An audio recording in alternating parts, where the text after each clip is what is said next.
Hello, my name is Peter Maybarduke, and I'm interested in developing the political and organizing power of the open movements. I'm thinking of our Big Ten: educational resources, access to medicines, open data, digital rights, clean technology transfer for climate change. Everything that we think of as part of the expanded open community, convening more regularly to deal with issues of our common messaging, the deployment of technical assistance around the world when and where it's needed, and campaigns that will ultimately help us overcome the lobbying power of the intellectual property intensive industries.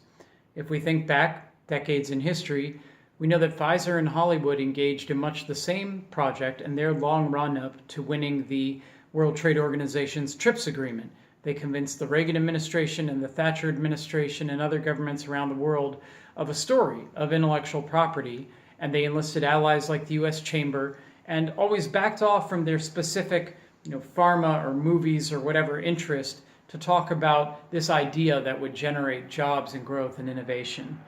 Now, as open advocates, we've won a series of victories against that regime and preferring openness and dissemination and collaboration to longer, stronger, broader monopoly protections.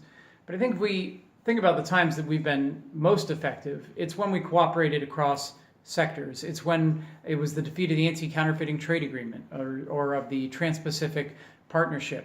That was a landmark moment in global economic justice history, facilitated in large part by cooperation across open movements, access to medicines, digital rights, and so on. And I think that's available to us to do more often if we take seriously our role as a macro movement to work not only on our particular issues and sectors, but to cooperate at this deeper level.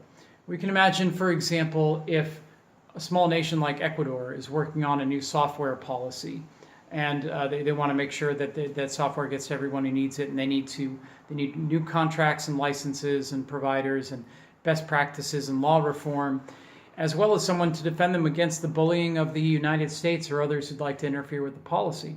Sometimes we hear about these things episodically, we can defend them adequately, but if we're really getting folks together regularly and listening out, we can sort of help the experts get the information that they need, help local advocacy groups get what they need, and adequately defend it come Special 301 season, and so on. An analog for this is the conservative activist Grover Norquist, who for years led something called the Leave Us Alone Coalition here in the United States. It was pro-gun activists, anti-tax activists, anti-regulation activists, everyone who wanted government sort of out of their lives, supposedly, sitting down once a month, these Tuesday meetings, to come up with a common set of messages and then go out and back each other up on the talk shows and make sure all Americans were hearing the same talking points over and over until it became part of the cultural water. And they formed the basis of the modern conservative movement in the United States.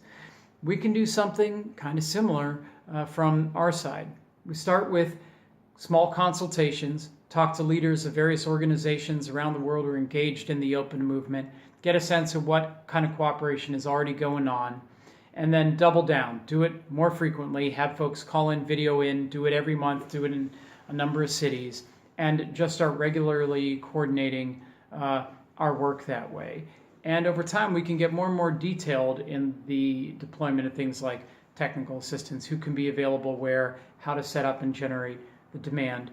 Maybe we do a messaging study, actually fund the polling, which is what you do, being a professional in politics, to really find out what's working.